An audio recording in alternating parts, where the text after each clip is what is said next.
चल लें, फिर देख लें।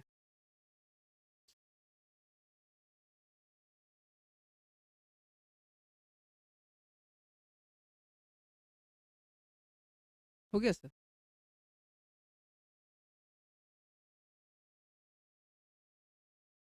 नमस्कार साथियों, मेरा नाम है एसएन भारती और आप देख रहे हैं करंट अफेयर सेगमेंट का नया वीडियो। और आज तारीख है आपको 31 अगस्त 2025। हम लोग जो है 31 अगस्त 2025 से जितने भी करंट अफेयर्स के महत्वपूर्ण प्रश्न बन सकते हैं उस सभी पर डिस्कस करेंगे।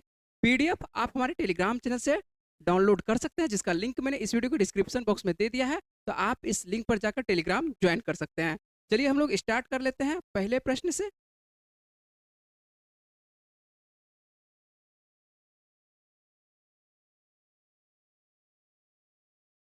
और पहला प्रश्न आप लोगों के लिए है दिवस से संबंधित। क्या है दिवस से संबंधित, देख लेते हैं कि हाल ही में कौन सा दिवस जो है कि महत्वपूर्ण और मनाया गया है। तो यहाँ पर मनाया गया है राष्ट्रीय आपको लघु उद्योग दिवस। कौन सा दिवस मनाया गया है? राष्ट्रीय लघु उद्योग दिवस जो है पूछा जा रहा है कि प्रतिवर्ष कब मनाया जाता है। तो यह प्रतिवर्ष जो है आपको 30 अगस्त को मनाया जाता है। कब मनाया जाता है? 30 अगस्त को।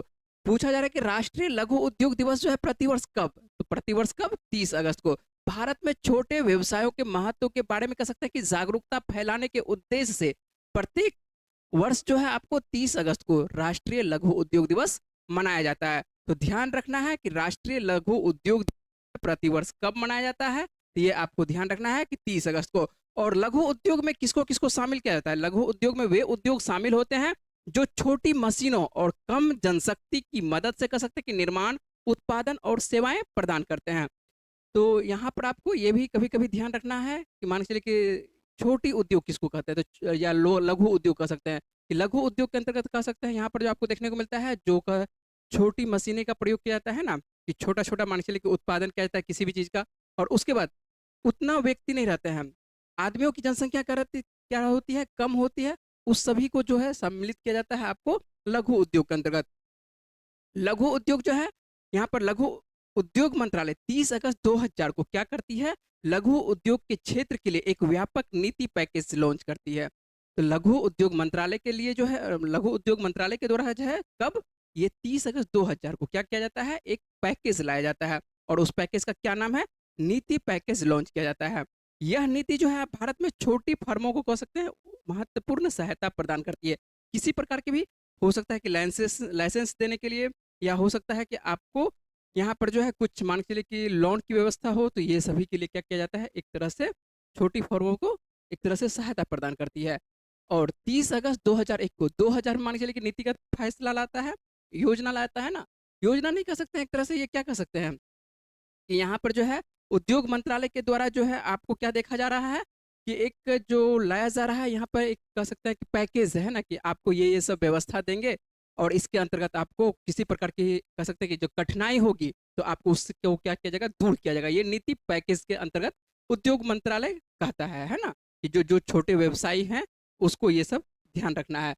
और इसी वजह से जो है 30 अगस्त 2001 को क्या 30 अगस्त 2001 को जो है आपको लघु उद्योग मंत्रालय ने लघु उद्योग सम्मेलन आयोजन किया, ठीक है। और इसी वजह से जो है प्रतिवर्ष जो है हम लोग मनाने लगे हैं, क्या मनाने लगे हैं? 30 अगस्त को आपको मनाते हैं लघु उद्योग दिवस है। और ये राष्ट्रीय वाला है। तो ज्यादा कुछ यहाँ पर याद करने की आवश्यकता नहीं है। याद क्या करना है? एक लाइन याद करना है। सबसे पहला लाइन है कि मान चलिए कि आपको राष्ट्रीय लघु उद्योग दिवस कब? तो 30 अगस्त को। और इसको कब कह सकते हैं कि ये उद्योग मंत्रालय के द्वारा ये पैकेज लाया गया था, नीति पैकेज थी ये आपको 30 अगस्त 2000 को। और इसी वजह से जो है जो छोटी फर्मों को कह सकते हैं कि सहायता प्रदान की जाती है। तो 30 अगस्त 2001 से कह सकते हैं कि प्रतिवर्ष आपको देखने को मिल रहा है क्या? लघु उद्योग दिवस यहाँ पर मनाया जाने लगा है ना। तो ज्यादा आवश्यकता नहीं है कि याद करने के लिए, जो ज्यादा जितना फैक्ट बन सकता है उतना ही फैक्ट पर हम लोग क्या करेंगे? बातचीत करेंगे। यहाँ पर देख लेते हैं, क्या देख लेते हैं? आपको अगला प्रश्न देखते हैं। नेक्स्ट प्रश्न क्या देखने को मिल रहा है कि जबरन गायब किए जाने के पीड़ितों का अंतर्राष्ट्रीय दिवस प्रतिवर्ष कब मनाया जाता है? क्या पूछा जा रहा है कि जबरन गायब किए जाने के पीड़ितों का अंतर्राष्ट्रीय दिवस प्रतिवर्ष कब मनाया जाता है? यह भी आपको 30 अगस्त को ही मनाया जाता है। तो आपको ध्यान रखना है दो दिवस है ना। एक तो आपको राष्ट्रीय लघु उद्योग दिवस कह रहे हैं कि आपको 30 अगस्त को, और दूसरा जो है यहाँ पर देखना है ये अंतर्राष्ट्रीय है। क्या है? अंतर्राष्ट्रीय से संबंधित है। और पूछा जा रहा है कि जबरन गायब किए जाने के पीड़ितों, किसी को कह सकते हैं कि जबरन गायब कर दिया गया है ना, या कभी-कभी तो मान के चलिए कि समुदाय को ही गायब कर दिया जाता है। किसी देश के क्षेत्र में जो है किसी समुदाय को ही गायब कर दिया जाता है। तो ऐसा कह सकते हैं कि जो है मानवाधिकार आयोग के द्वारा कह सकते हैं कि ऐसा नहीं किया जाना चाहिए, है ना? मानवता के नाते भी कह सकते हैं कि ऐसा नहीं किया जाना चाहिए। तो हर वर्ष कह सकते हैं कि आपको 30 अगस्त को दुनिया जबरन गुमशुदगी के पीड़ितों का अंतर्राष्ट्रीय दिवस जो है मनाती है। और जबरन गुमशुदगी जिसे अक्सर दमन और राजनीतिक नियंत्रण के एक कह सकता है कि साधन के रूप में इसका इस्तेमाल किया जाता है ना? कि राजनीति तौर पर भी देखने को मिलता है, क्या देखने को मिलता है कि किसी को गुमशुदा कर दिया जाता है ना? और दमन किया जाता है, दबाने के लिए भी जो है इसका प्रयोग किया जाता है। तो ऐसा नहीं किया जाना चाहिए। इसी को मान के चलिए कि जागरूकता बढ़ाने के लिए एक तरह से 30 अगस्त को आपको देखने को मिलता है कौन-सा दिवस? तो आपको जबरन गायब किए जाने के पीड़ितों का अंतर्राष्ट्रीय दिवस देखने को मिलता है। इससे यदि किसी को गायब कर दिया जाएगा तो सीधी-सी बात है कि आपको अल्पकनीय यहाँ जो देखने को मिलता है पीड़ा देखने को मिलेगा, है ना? क्या लिखा हुआ है? अल्पनिय कह सकते हैं कि आपको पीड़ा देखने को मिलता है। उसके बाद परिवारों और समुदाय को और समाजों को इसको कह सकते हैं कि गहरा आघात भी पहुँच सकती है। तो किसी को भी किसी के परिवार से यदि किसी कोई गायब हो जाएगा तो सीधी-सी बात है यहाँ पर तो उसको नुकसान का सामना करना ही पड़ेगा, है ना? तो ये सब आपको 2 दिवस आपको आज के दिन मिल रहा है। कौन-कौन सा दिवस? एक तो राष्ट्रीय लघु उद्योग दिवस जो कि आपको 30 अगस्त को और जबरन पीड़ित कह सकते हैं कि आपको जो मान के चलिए कि अंतर्राष्ट्रीय दिवस मनाया जा रहा है। ये भी कितने तारीख को? ये भी आपको मनाया जा रहा है कितने तारीख को? आपको 30 अगस्त को, है ना? चलिए, अगले प्रश्न पर बात कर लेते हैं। यहाँ पे बातें कम करेंगे, है ना? मान के चलिए कि जो मान के चलिए फिज़ूल बातें हैं, फिज़ूल बातें नहीं करेंगे, केवल काम की बातें करेंगे। फिज़ूल बातें लड़का कल एक कमेंट कर रहे थे, ठीक है? मेरे चैनल पर कि मान के चलिए कि केवल आप पढ़ाते हैं, कुछ बातचीत नहीं करते हैं। तो बातचीत बाबू इसलिए नहीं करते हैं, यदि बातचीत करेंगे तो क्या होगा कि आपका जो समय है ज़्यादा जाएगा। और करंट अफ़ेयर्स है, करंट अफ़ेयर्स में यहाँ पर बातचीत नहीं कर सकते। फाउंडेशन क्लास नहीं है कि मान के चलिए कि आपको 30 मिनट बकैती किया जाए और 10 मिनट पढ़ाया जाए, है ना? यहाँ पर जो भी बातें होंगी, केवल काम की बातें होंगी। आपको देखना है तो देखिए, नहीं देखना है तो आप स्वतंत्र हैं, है ना? इसके लिए तो कुछ नहीं कहा जा सकता है। तो आपको यहाँ पर जो भी बातें होंगी, काम की बातें होंगी। यदि आपको लगता है कि मैं आपके काम के लिए है, तो आप रुकिए। यदि आपके काम के लिए नहीं है, तो आप दूसरे चैनल पे जा सकते हैं। आपको ध्यान रखना है, यहाँ पर केवल काम की बातें होंगी, है ना? चलिए, देख लेते हैं। तो सुप्रीम कोर्ट के यहाँ पर अगला जो प्रश्न देखने हैं, क्या मिल रहा है हम लोगों को? सुप्रीम कोर्ट के निर्देश के बाद विस्तृत आवारा कुत्तों के प्रबंधन के दिशा निर्देश जारी करने वाला पहला भारतीय राज्य कौन बन गया है? तो ये कौन बना है? ये राजस्थान बना है ना? तो राजस्थान क्या कर रहा है? तो सुप्रीम कोर्ट एक निर्देश जारी करती है। क्या करती है? सुप्रीम कोर्ट निर्देश जारी करती है और इस निर्देश के बाद जो है क्या किया जा रहा है कि आवारा कुत्तों के प्रबंधन के दिशा निर्देश यहाँ जारी किया जाता है किसके द्वारा? तो सुप्रीम कोर्ट के द्वारा। और इसी वजह से देखने को मिलता है क्या कि पहला भारतीय राज्य बन रहा है राजस्थान, जो कि मान के चलिए कि इसको एक तरह से कह सकते हैं कि अपने राज्य में विस्तृत तौर पर एक तरह से कह सकते हैं कि शुरुआत कर रही है ना? प्रबंधन व्यवस्था कर रही है। कौन से भी राज्य कर रही है? प्रबंधन कर रही है। आपको कौन सा राज्य? तो ये आपको कर रही है राजस्थान कर रही है। तो आवारा कुत्तों का आवारा कुत्ता किसको कहा जाता है? सबसे पहले तो ये तो जानकारी होनी चाहिए कि आवारा कुत्ता बोलते किसको हैं। तो आवारा कुत्ता सभी आप लोग ऐसा नहीं है कि नहीं देखे हैं। जो भी आपके गली मोहल्ले आलतू-फालतू में जो आपको दिखाई पड़ता है कुत्ता, है ना? जो इधर-उधर मान के चलिए कि जो भटकते देखने को मिल रहा है। ये सभी को किसके अंतर्गत रखा जाता है? आवारा कुत्तों के अंतर्गत रखा जाता है। जिसको कि मान के चलिए कि रेबीज़ का टीका नहीं लगाया जाता है और इधर-उधर भटकते देखने को मिलता है। तो वो सभी को रखा जाता है, आवारा कुत्तों के अंतर्गत रखा जाता है, ठीक है? और इसी के लिए प्रबंधन के लिए मान के चलिए कि सुप्रीम कोर्ट कहती है कि इसके लिए क्या कहती है? दिशा निर्देश करने के लिए कि आवारा जो पशु होते हैं, खास करके जो कुत्ते वो उसमें आते हैं और उसको क्या किया जाए? प्रबंधन किया जाए। वो इधर-उधर जो भटक रहा है, कहीं न कहीं मान के चलिए कि मानव को उससे क्षति पहुँचती है। यदि किसी को मान के चलिए कि बच्चे को काट लेता है या मान के चलिए किसी प्रकार से परेशानी होती है, तो उससे क्या होता है? मानव को क्षति पहुँचती है। तो उसका क्या किया जाए? उचित प्रबंधन किया जाए। ऐसा नहीं कि उसको हटा दिया जाए, मार दिया जाए। उसका उचित प्रबंधन किया जाए और उसका उचित प्रबंधन करेगा कौन? तो उचित प्रबंधन करेगा राज्य, है ना? और ये मान के चलिए आपको देखने को मिलता है 2023 एक मान के चलिए कि आपको नियंत्रण आता है, क्या आता है? आवारा पशु जन्म नियंत्रण नियम आता है 2023 में। और इसी के वजह से कह सकते हैं कि अनुपालन की मान के चलिए एक सुनिश्चित दिशा निर्देश जारी की जाती है। ये कब नियम आ रहा है? ये 2023 का ही नियम है कि मान के चलिए आवारा पशु जन्म नियंत्रण आपको नियम, इसी के तहत मान के चलिए कि नियंत्रण किया जा रहा है। तो आपको कौन सा राज्य है याद रहेगा? तो ये राजस्थान। राजस्थान जो है उच्चतम न्यायालय के दिशा निर्देश के अंतर्गत कह सकते हैं कि निर्देश के बाद जो है आपको देखने को मिल रहा है क्या कि आवारा कुत्तों के व्यवस्थित प्रबंधन के लिए विस्तृत दिशा निर्देश जारी करने वाला देश का ये पहला राज्य बन गया है। कौन सा राज्य बन गया है? ये देश का पहला राज्य बन गया है। आसान है याद रखना, आसानी से याद रहेगा, है ना?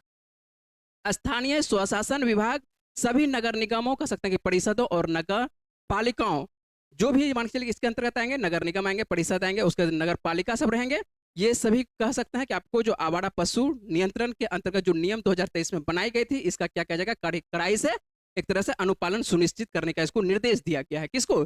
जो सब मान के चलिए कि जो राज्य के अंतर्गत नगर निगम आएंगे, परिषद आएंगे, इस सभी को एक तरह से दिशा निर्देश दिया है। ठीक है, और नए दिशा निर्देश में क्या कहा जा रहा है, ये भी जानकारी होनी चाहिए कि नए जो दिशा निर्देश जारी किया गया है, इसमें कहा किया जा रहा है। तो आपको नए जो दिशा निर्देश है, इसके तहत देखते हैं कि हर वार्ड, हर इलाके में आवारा कुत्तों के लिए भोजन निर्धारित स्थान पर जो है निर्धारित किए जाएंगे, है ना। एक मान के चलिए कि कहा गया है कि जो है सबसे पहली बात तो है, मान के चलिए जो आवारा कुत्ते इधर उधर भटकते हैं, वो क्यों भटकते हैं, तो भोजन की तलाश में भटकते हैं। यदि किसी को भी भोजन मिलेगा तो भोजन मान के चलिए यदि एक निश्चित जगह पर मिलेगा तो इधर उधर वो भटकेगा नहीं। तो उसके लिए क्या किया जाएगा, राज्यों के द्वारा एक उचित प्रबंधन किया जाएगा, एक निश्चित स्थान, है ना, एक निश्चित स्थान पर उसको क्या किया जाए, आपको रखना होगा, और उसको एक तरह से कह सकते हैं कि भोजन की उसकी जो मान के चलिए जो उसको आवश्यकता है जो भी चीज का, ठीक है, तो वो आपको भोजन की आवश्यकता उसको निर्धारित किया जाएगा, है ना, निर्धारित स्थान पर निर्धारित भोजन दिया जाएगा। ठीक है, ये किस राज्य के द्वारा, तो ये आपको राजस्थान। और जैसे ही नाम आता है राजस्थान का, आपको बार बार कहे हैं कि जैसे ही नाम आया है राजस्थान का, तो राजस्थान के बारे में हम लोग जल्दी से रिवीजन करते हैं कि राजस्थान की आपको क्या याद रखना है, राजधानी। तो राजस्थान की राजधानी सभी को मालूम होगा कि जयपुर है, और यहाँ के जो वर्तमान में मुख्यमंत्री कौन है, भजन लाल शर्मा है, और राज्यपाल कौन है, तो हरिभाऊ किशनराव बागड़े हैं।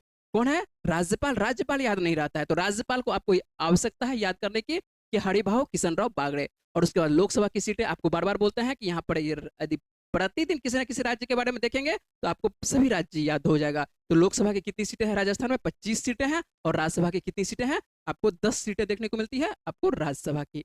ठीक है, चले अगले प्रश्न पर, याद करते रहना है ना, और अच्छे से आपको अपने कॉपी में लिखिएगा, जब तक लिखिएगा नहीं तब तक याद नहीं रहेगा।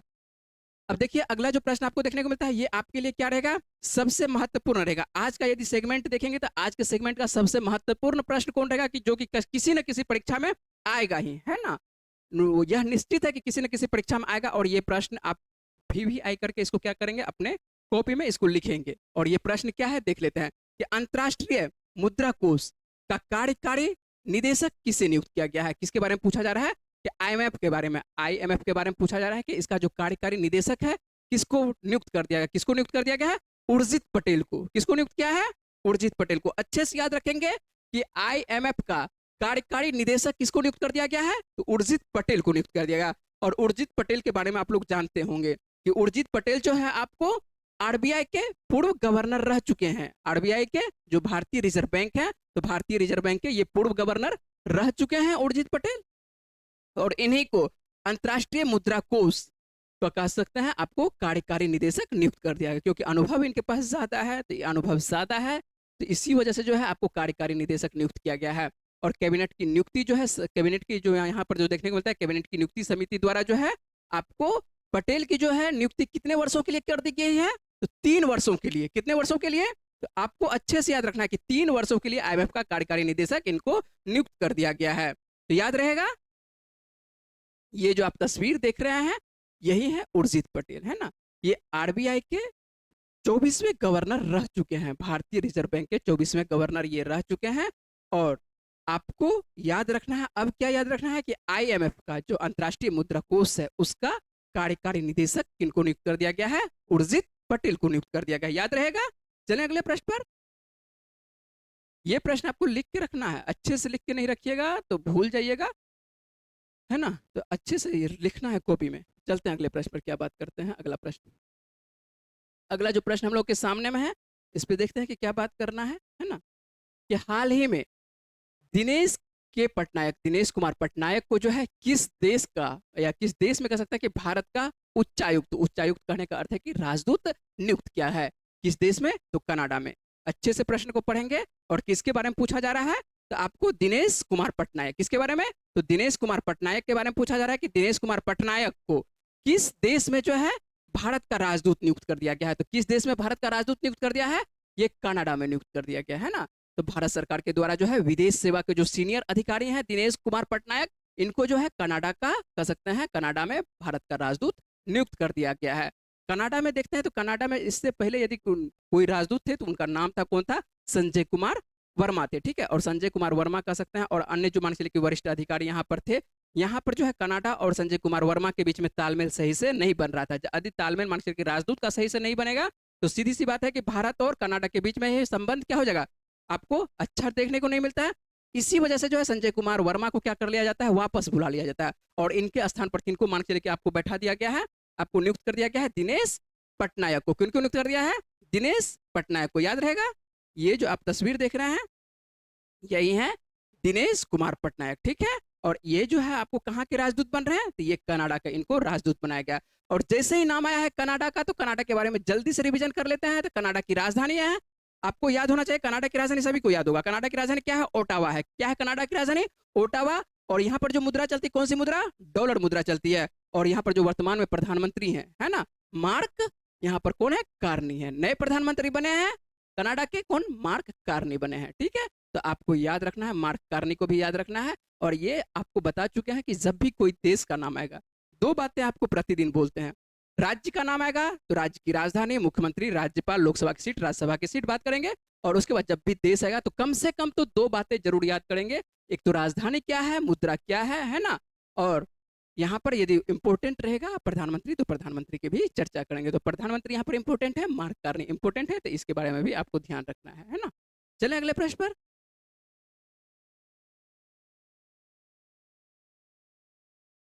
चलिए अगला क्या प्रश्न है देख लेते हैं, है ना। और अगला प्रश्न है आपको लोकसभा के अध्यक्ष से संबंधित प्रश्न है कि लोकसभा का जो अध्यक्ष है कौन है वर्तमान में, ओम बिरला है। कौन है, तो ओम बिरला है। और इनके द्वारा पूछा जा रहा है कि आपको कि किस शहर में, ओम बिरला के द्वारा जो है किस शहर में एससी एसटी, किसके बारे में बात करेंगे, एससी एसटी के बारे में बात करेंगे, है ना। कि पूछा जा रहा है कि ओम बिरला जो है किस शहर में आपको एससी एसटी संसदीय समिति के राष्ट्रीय सम्मेलन का उद्घाटन किया है। तो किसके द्वारा, किस, आपको कहां पर, तो ये आपको भुवनेश्वर में, है ना। आपको ध्यान रखना है कि भुवनेश्वर में जो है उड़ीसा में देखने को मिलेगा, भुवनेश्वर शहर, है ना। तो आपको कहां पर किया जा रहा है, एससी एसटी संसदीय समिति कि राष्ट्रीय सम्मेलन का जो उद्घाटन है, सबसे पहले ये आपको याद रखना है कि उद्घाटन किसके द्वारा, तो लोकसभा के अध्यक्ष ओम बिरला के द्वारा। और कहां पर, कौन से शहर में, तो भुवनेश्वर में। तो अनुसूचित जाति एवं अनुसूचित जनजाति कल्याण समितियों के जो सभापतियों का कह सकते हैं कि पहला सम्मेलन आप लोगों को ये क्या है, जीएस के अंतर्गत है कि 1976 में नई दिल्ली में आयोजित किया गया था। ये आपको फैक्ट है, तो फैक्ट भी आपको इसके साथ साथ करंट अफेयर्स के साथ साथ ये भी याद रखेंगे कि फैक्ट याद रखेंगे। जब भी फैक्ट आपको इंपॉर्टेंट रहेगा तो वो फैक्ट भी बताते चलेंगे। तो अनुसूचित जाति अनुसूचित जनजाति कल्याण समितियों की कह सकते हैं कि सभापतियों की पहली सम्मेलन या पहला बैठक कहां पर होता है, तो आपको नई दिल्ली में होती है। कब होती है, तो 1976 में ये आयोजित की जाती है। इसके बाद 1979, 1983, 1987 और 2000 में ये सम्मेलन आपको आयोजित किया गया था, जिससे कह सकते हैं कि आपको अनुसूचित जनजातियों और अनुसूचित जाति और जनजाति दोनों के बारे में बात करें कि अनुसूचित जातियों और अनुसूचित जनजातियों के कल्याण और संवैधानिक सुरक्षा के उपायों को कह सकते हैं कि विभिन्न आयामों पर यहाँ पर गहन चर्चा की जाती है। कि मान के लिए एससी और एसटी के जो समुदाय के हैं, है ना, उसकी जो संवैधानिक सुरक्षा है, किसके बारे में बात करेंगे कि जो संवैधानिक उनको सुरक्षा मिला हुआ है उसके बारे में विशेष यहाँ पर बातचीत की जाती है, चर्चा की जाती है। इस सम्मेलन का कह सकते हैं कि आयोजन जो है दिल्ली से बाहर, ये बात बता रहे हैं आपको कि पहली बार ऐसा हो रहा है कि दिल्ली से ये बाहर हो रहा है। जितना भी मानसिक का आयोजन किया गया था 1976 के बाद से, 1976 के बाद से जितना भी मानसिक की आपको संसदीय बैठक की गई थी एससी एसटी के लिए, तो सभी किया गया था कहां पर, दिल्ली में ही किया गया था। पहली बार ऐसा हो रहा है कि दिल्ली से ये बाहर हो रहा है। और दिल्ली से पहली बार जब बाहर हो रहा है तो आपको ये ध्यान रखना है कहां पर हो रहा है, ये भुवनेश्वर में हो रहा है। सबसे पहला ऑप्शन आपको कहां रहेगा, तो दिल्ली ही रहेगा, ठीक है। तो सबसे पहला ऑप्शन आपको जब प्रश्न पूछा जाएगा कि लोकसभा अध्यक्ष ओम बिरला के द्वारा जो है किस शहर में एससी एसटी संसदीय समिति का राष्ट्रीय सम्मेलन का उद्घाटन, आपको इस तरह से प्रश्न पूछा जा सकता है। ओम बिरला के बारे में नहीं देगा, डायरेक्ट पूछेगा कि भारत के किस शहर में एससी एसटी संसदीय समिति का सम्मेलन किया गया था। तो ये कहां पर किया गया था, तो आपको किया गया था कहां पर, आपको उड़ीसा के कौन से शहर में, तो भुवनेश्वर में किया गया था। याद रहेगा, आपको 2-3 बार इसलिए बोलते हैं क्योंकि आपको इससे याद हो जानी चाहिए, है ना।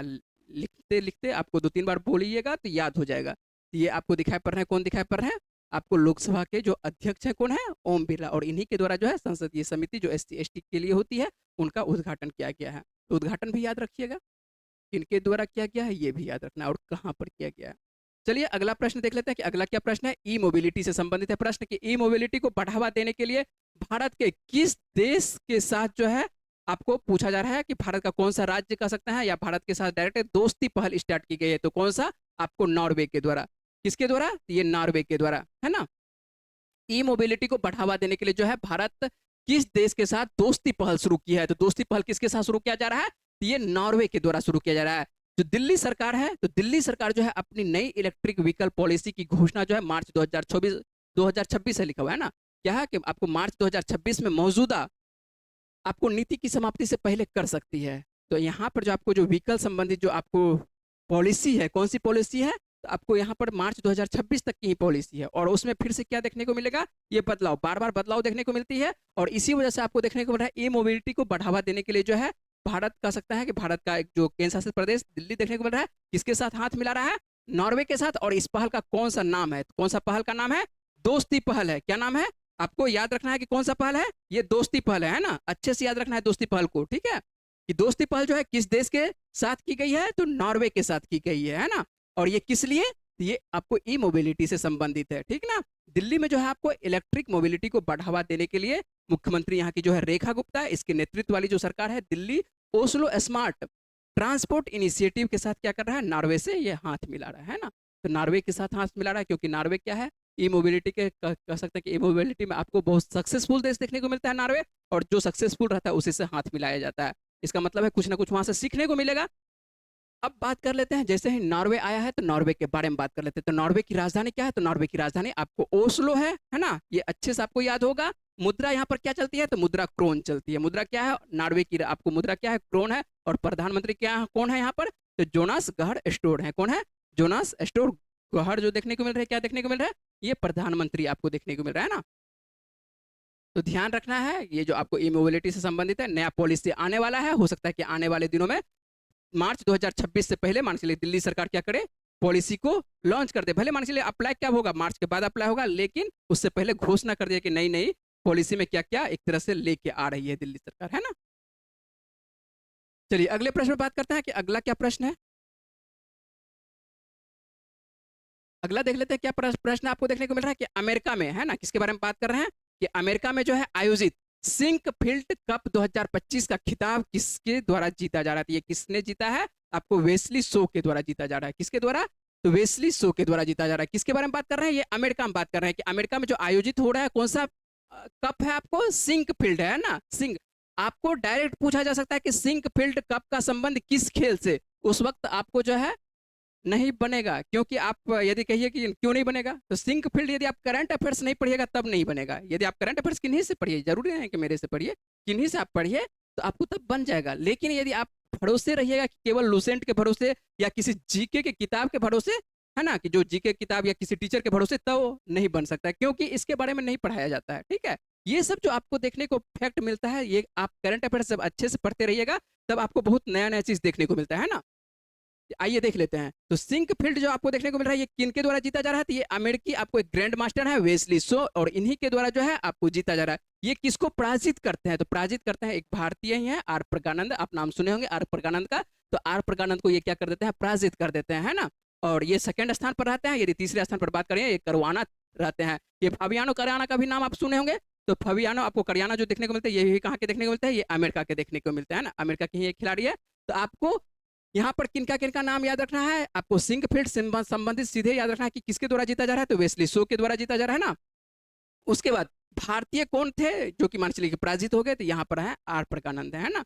आपको याद रखना है कि वेस्ली सो कौन से मान चलिए कि आपको कप जीत रहे हैं? तो यहाँ पर आपको जीत रहे हैं आपको सिंक फील्ड कप, जिनका सीधा संबंध आपको देखने को मिलता है किससे? ये शतरंज से देखने को मिलता है। किससे देखने को मिलता है? शतरंज से, है ना। किस खेल से? तो शतरंज से। तो समझ में आ चुका होगा कि सिंक फील्ड कप का संबंध जो है किस खेल से है? तो ये शतरंज से है। चलते हैं अगले प्रश्न पर बात करते हैं। अगला क्या प्रश्न है कि भारतीय सौर ऊर्जा निगम का प्रबंध निदेशक, ये आसान प्रश्न है, ज्यादा इधर उधर कुछ इसमें बात करने की जरूरत नहीं है। यहाँ पर देखते हैं कि भारतीय सौर ऊर्जा निगम का प्रबंध निदेशक किसे नियुक्त कर दिया गया? किसे नियुक्त कर दिया गया? हाल ही में आकाश त्रिपाठी को नियुक्त कर दिया गया। प्रबंध निदेशक, एमडी, सीईओ, ये सब आपको पूछता है तो ये सब भी आपको याद रखना है कि आपको भारतीय सौर ऊर्जा निगम का प्रबंध निदेशक किसे नियुक्त कर दिया गया है? तो ये आपको आकाश त्रिपाठी को नियुक्त कर दिया गया है। याद रहेगा, ये जो है आपको 1998 बैच के ये आईएएस अधिकारी हैं, और इन्हीं को जो है आपको नियुक्त कर दिया गया है। आपको क्या चीज? सौर ऊर्जा निगम का प्रबंध निदेशक नियुक्त कर दिया गया है। और ये जो आपको देखने को मिल रहा है यही है आकाश त्रिपाठी और इन्हीं को जो है सौर प्रबंध निदेशक बनाया गया। ठीक है, तो जो भारतीय, ऐसा नहीं कि मान चलिए तो यहाँ पर जो आपको देखने को मिल रहा है भारतीय सौर ऊर्जा निगम का प्रबंध निदेशक। ठीक है, तो भारतीय सौर ऊर्जा प्रबंध का निदेशक जो बनाया गया किनको, तो आपको देखने को मिल रहा है, क्या नाम देखने को मिल रहा है, ये आपको नाम देखने को मिल रहा है, सीधी सी बात है कि आकाश त्रिपाठी। याद रहेगा आकाश त्रिपाठी को। चलिए अगले प्रश्न पर बात करते हैं।